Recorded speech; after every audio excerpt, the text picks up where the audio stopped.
नमस्कार, वंदे मातरम। मैं हूं श्यामगिरी। आप देख रहे हैं हमारा चैनल मुद्दा भारत का। मुद्दा भारत का यानी मुद्दा आपका मुद्दा, लोकसभा चुनाव से जुड़ी खबरों का। लोकसभा की बात करूं तो मैं महाराष्ट्र राजनीति के बारे में बात करूंगा। मोदी जी कुछ दिन पहले यहां पर सभा में कहे थे कि मतलब बस ठाकरे साहब के बारे में बोला था उन्होंने, बाला साहब ठाकरे जी की जिक्र किया था और ऐसा इशारा किया था कि उद्धव ठाकरे जो है चुनाव के बाद हो सकता है कि एनडीए में शामिल हों फिर से। स्थिति ऐसी बन रही थी, लेकिन अभी उन्होंने उसका जवाब में उद्धव ठाकरे ने क्या कहा है कि दरवाजा उघडं ठेवलं तरी मी येणार नाही।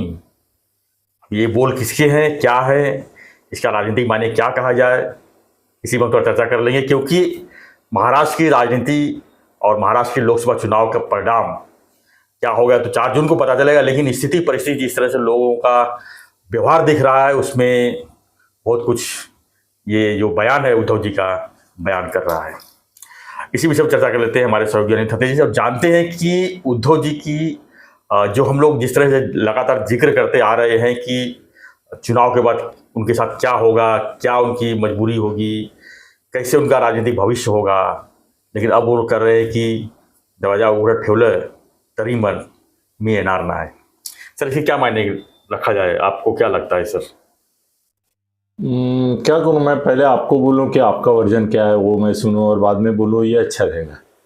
क्योंकि लोग आप भी जो बोलते विश्लेषण करते हैं, आप भी अभी 30 साल हो गए आपको, तो लोगों को भी इंटरेस्ट है उसमें जी। और आपका एक अलग ये रहता है व्यू, लोग वो भी पसंद करते हैं। क्योंकि मुझे भी फीडबैक मिलता है अपनी क्या बोलते हैं राम लखन की जोड़ी लोगों को पसंद है जी। तो सर आप पहले आप बताइए कि आपको क्या लगता है ये सब इसके बारे में।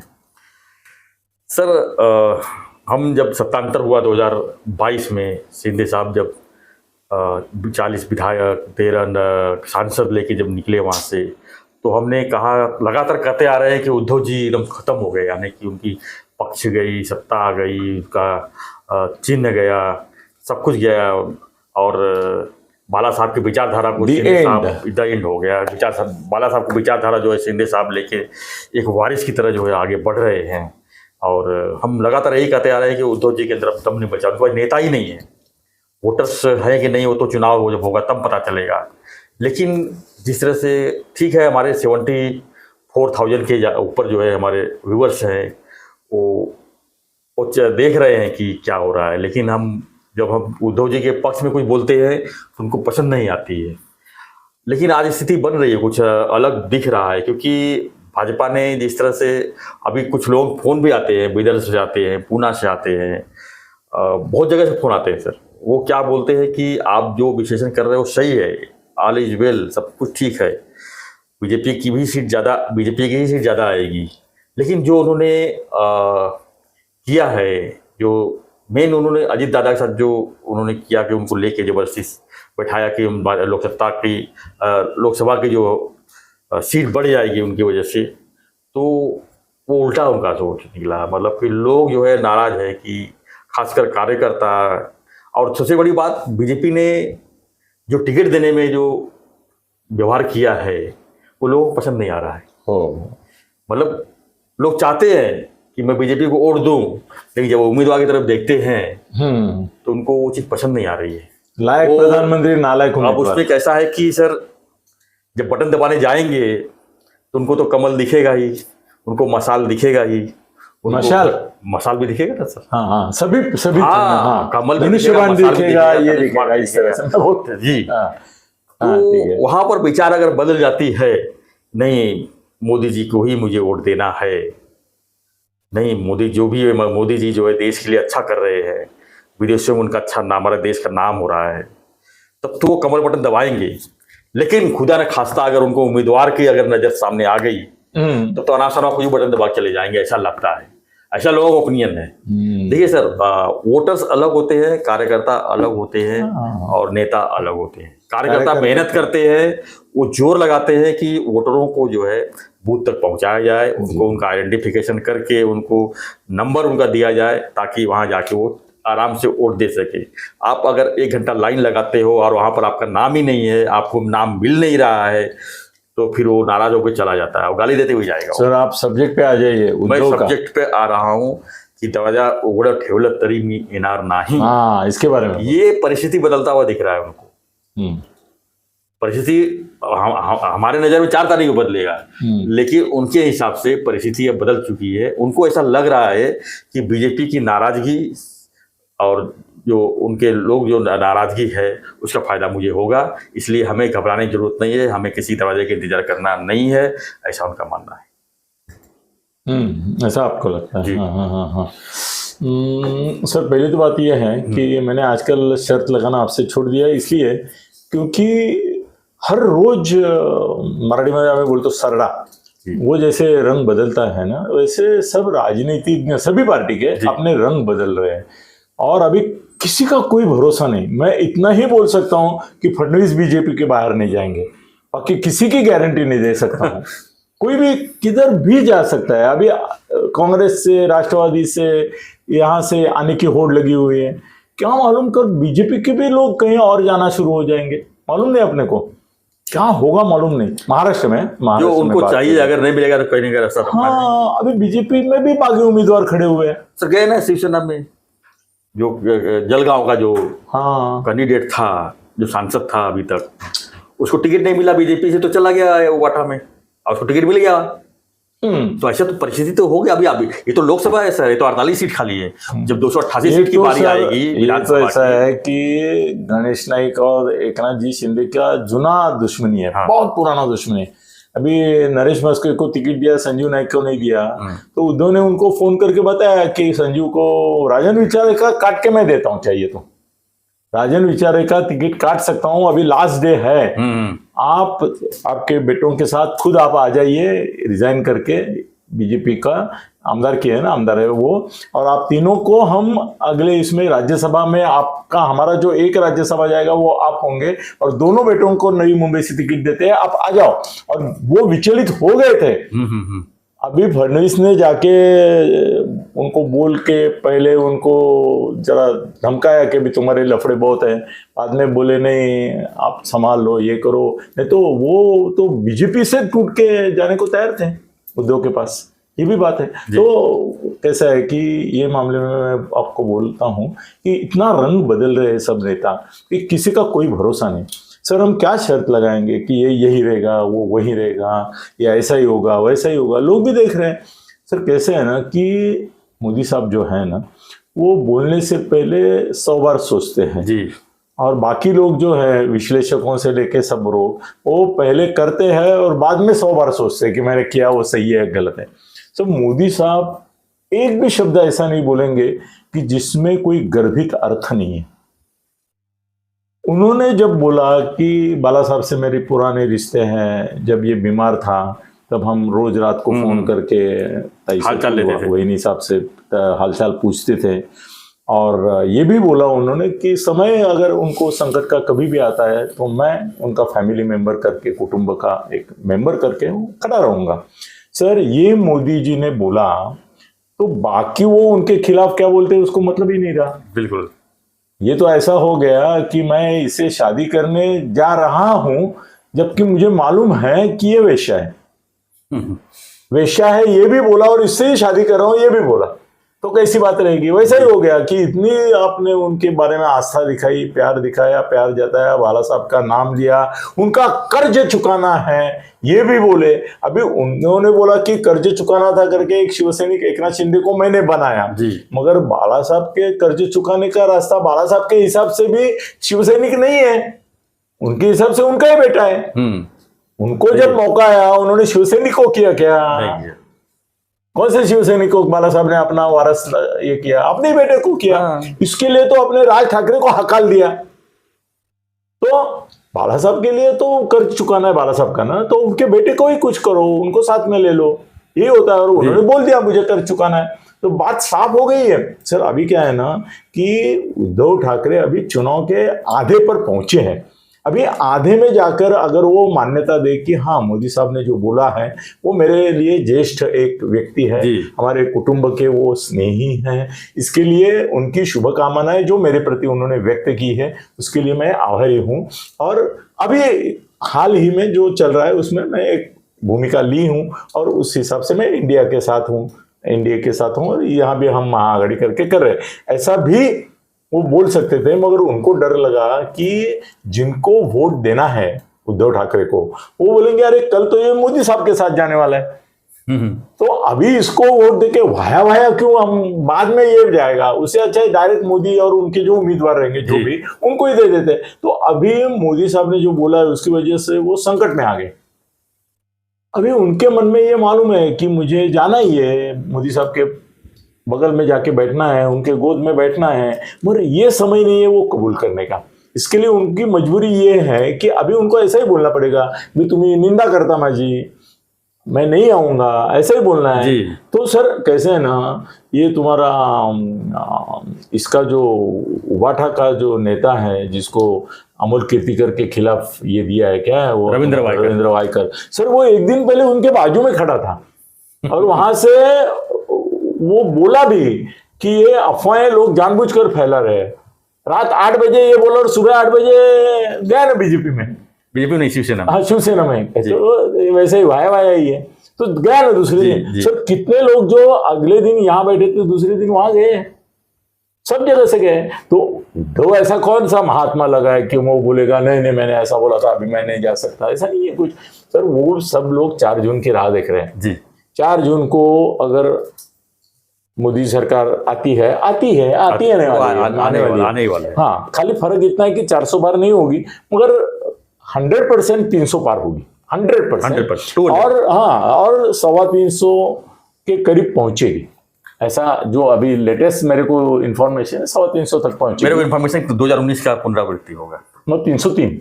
अच्छा, मतलब 300 के आसपास जी। हाँ ठीक है, मतलब इंडिया अगर लेंगे तो 350 तक भी हो सकता है। हाँ ठीक है, 350, 350, 400 पर नहीं, मगर 100। तो सर कैसा है ना कि उद्धव की जिंदगी बाकी है, आदित्य की बाकी है, तो उनके लिए शरद पवार की राजकीय कारकिर्दी कितनी है, उम्र के बारे में नहीं बोलेंगे, राजकीय साल 2 साल 3 साल 4 साल जी, उनकी पूरी जिंदगी बाकी है। अभी वो 60 के हैं, तो उनको अभी 20 साल का पॉलिटिक्स है, आदित्य का तो 30-40 साल का पॉलिटिक्स है, तो उनको अभी एक नेशनल पार्टी स्टेबल जो ये करेगी, उनकी गवर्नमेंट भी रहेगी, ऐसी जगह जाना ही है जी। और वो सर उन्होंने यहाँ तक बोला था कि आप के साथ हम आते हैं, शिंदे को मत लो। बाद में ये भी बोले कि शिंदे को ये रखो चीफ मिनिस्टर, फिर भी हम आपके साथ रहते हैं। इन्होंने ना बोला और शिंदे साहब ने ना बोला, करके नहीं हुआ, नहीं तो उनकी तो इच्छा है ही इनके साथ जाने की जी। शरद पवार की भी इच्छा है, 4 बार तो वो बातें कर चुके हैं मोदी जी के। सर मोदी जी ने 4 बार शरद पवार से बात की, तो इनके साथ तो बात हुई है उनकी कई बार। तो सर मेरे को तो ऐसा लगता है कि लोकसभा चुनाव के बाद, विधानसभा चुनाव के पहले जी, उद्धव ठाकरे वो दरवाजा वगैरह छोड़ो, सर इनको अगर मुसीबत में है ना तो संडास के भोग से भी अंदर जाएंगे, वहां से भी जगह मिलेगी। वो बोलेंगे मूरी का भोग है, तुम आलू तो मूरी साहब देखेंगे अरे मैंने दरवाजा खोल रहा था, तू ये मूरी के भोग से कहां से आ गए, तो बोलेंगे नहीं हमको लगा तुम्हारे दरवाजा खोलने को टाइम हो रहा है, तो हम आएंगे। सर ये तो बात पक्की है कि ये लोकसभा चुनाव के बाद पूरा देश का पॉलिटिक्स उल्टा पलटा होने वाला है, पूरा होने वाला है। और मोदी सरकार तो लाख टका आने वाली है, उसमें कोई दिक्कत नहीं। 300-325 सीट आने वाली है।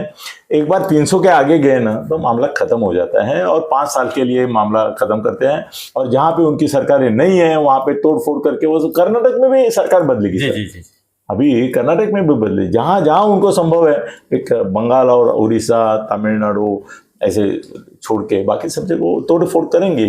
तो उद्धव का आना कोई असंभव बात नहीं है, मगर अभी आने की कबूली देना उनके लिए मजबूरी है, नहीं बोल सकते वो, मगर सर उद्धव जाएंगे और ये लेंगे, प्यार से लेंगे। एक इसके ऊपर और भी सवाल कर लेते हैं कि सर अगर जितने सवाल होते हैं उतना अच्छा लोगों का समाधान हो जाता है। अगर जो संभावना तो 50-50 बोल सकते हैं, बराबर एकदम आपने परफेक्ट बोला। 40 सीट से ज्यादा अगर बीजेपी एनडीए आती है महाराष्ट्र में, तब क्या परिस्थिति बन सकती है? क्या लगता है उद्धव अगर उद्धव को मान लो 1 ही 2 सीट मिला और 40 से ज्यादा जो है एनडीए आ गई यहाँ पे, मतलब शिवसेना और बीजेपी की। फिर तो भी क्या ऐसे में मोदी का स्टैंडिंग इन्विटेशन है सर ये। जी उनको सच्ची शिवसेना सर, बोलो ना बोलो, मोदी जी को उद्धव ठाकरे की लगती है, कांग्रेस वालों को भी लगती है, इनको भी लगती है, बीजेपी वालों को भी। जी उनको सच्ची शिवसेना बाला साहब ठाकरे है ना, जी उनकी सेना वो सच्ची सेना लगती है सर। चुनाव क्या कहता है, सुप्रीम कोर्ट क्या कहते हैं, उसके ऊपर नहीं है। अभी 4 तारीख को पता चलेगा जनता क्या कहती है। एक भी सीट अगर शिंदे गुट से ज्यादा इनकी आ गई तो सच्ची शिवसेना उद्धव की हो जाएगी।